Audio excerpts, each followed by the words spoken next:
The rain poured heavily that evening, turning the narrow streets into rivers as Daniel steered his rattling old pickup truck through the storm. His daughter, Lily, sat quietly beside him, her small hands clutching her backpack, the faint hum of her school choir song still lingering in the air.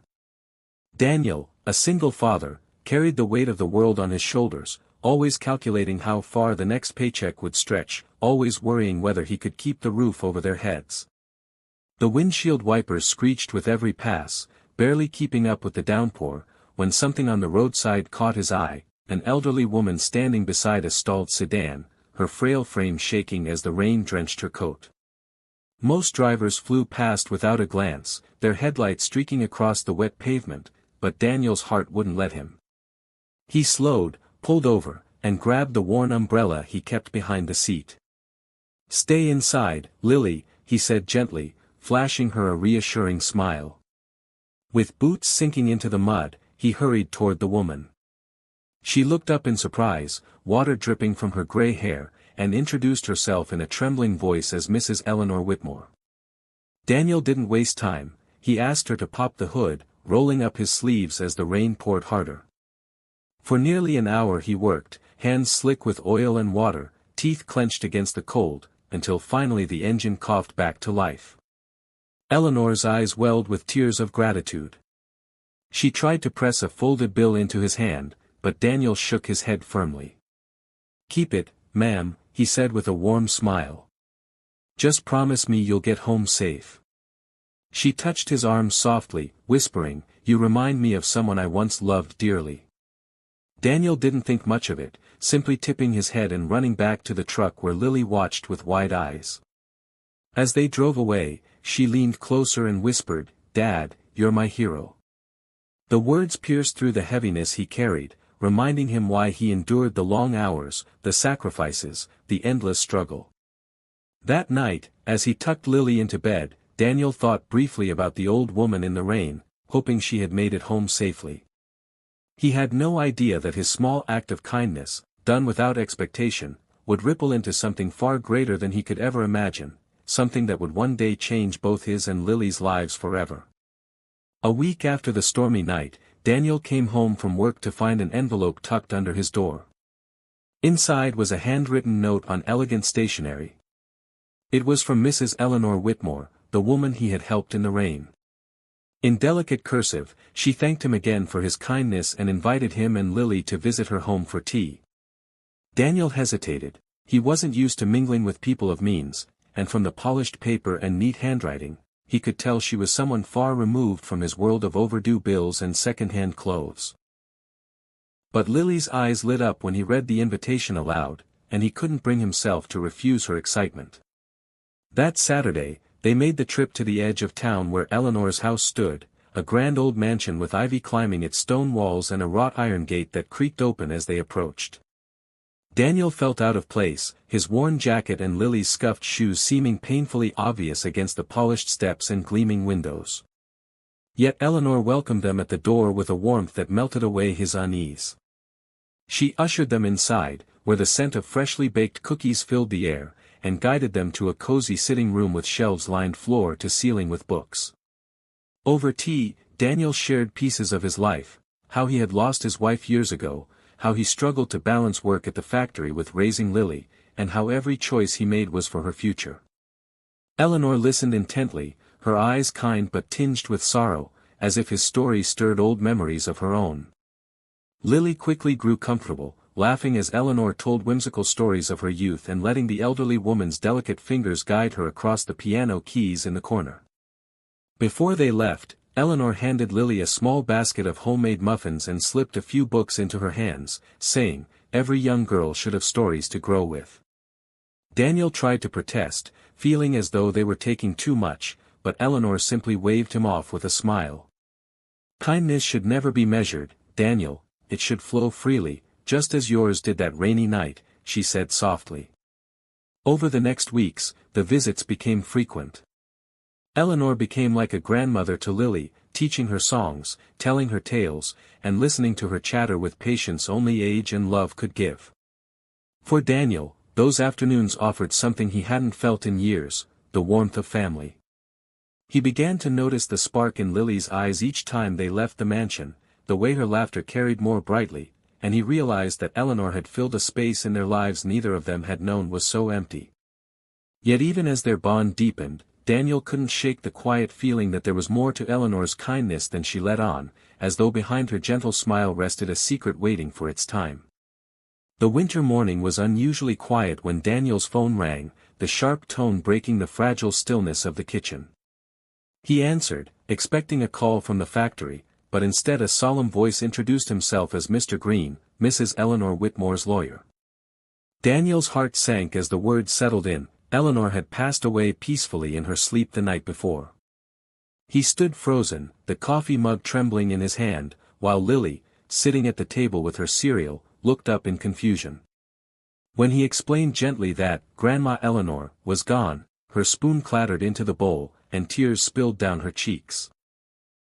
The following days felt heavy and muted, as though the world itself mourned.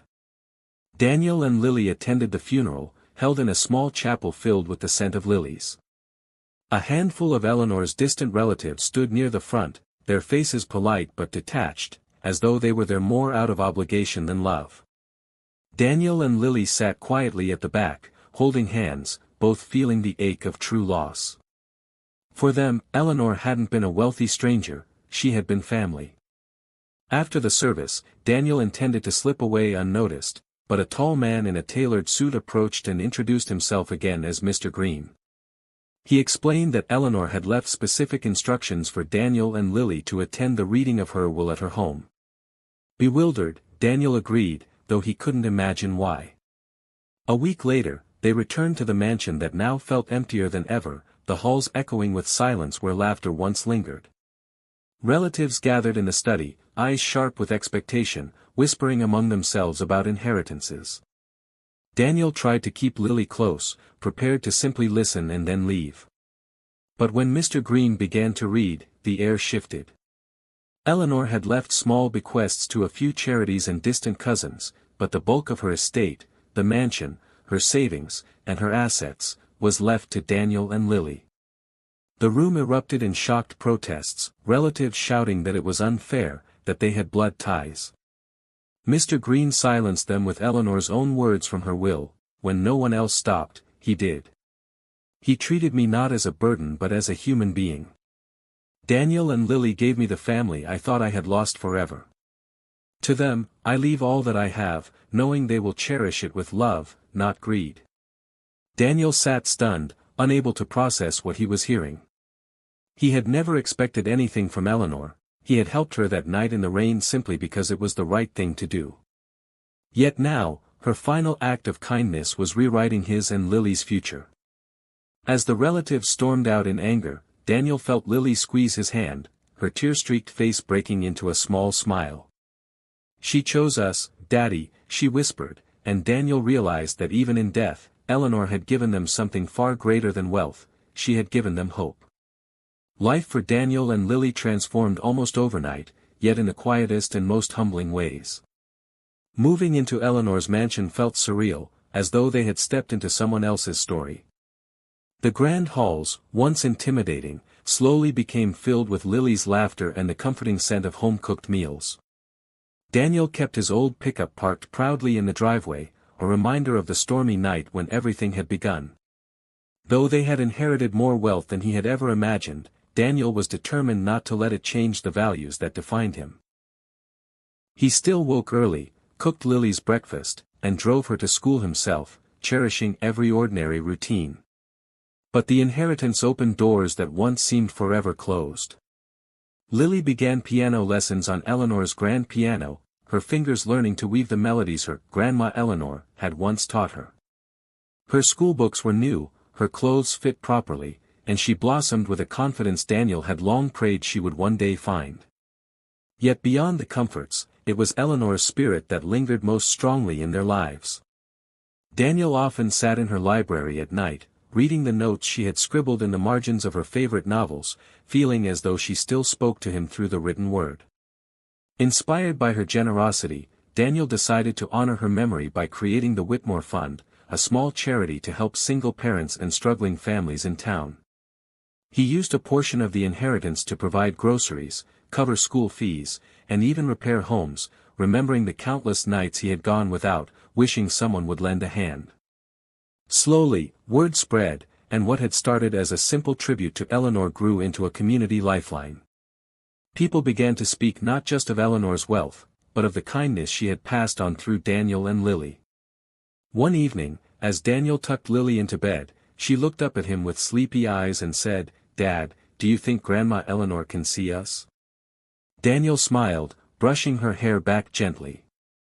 "I think she can, sweetheart. And I think she's proud of you." As he left her room, he paused by the window, gazing out at the moonlit garden Eleanor had once tended. The weight of struggle that had defined so many of his years had lifted, replaced by a deep gratitude, not for the riches themselves, but for the reminder that kindness, no matter how small, could ripple into eternity. He thought back to that rain-soaked night when he had almost driven past, and a shiver of realization ran through him. That single choice, that simple act of stopping, had rewritten not only his future but Lily's as well. And as he turned away from the window, Daniel carried with him a quiet vow, to keep Eleanor's spirit alive, not through the walls of the mansion, but through every act of kindness he could give to others, because that, he knew now, was her greatest gift.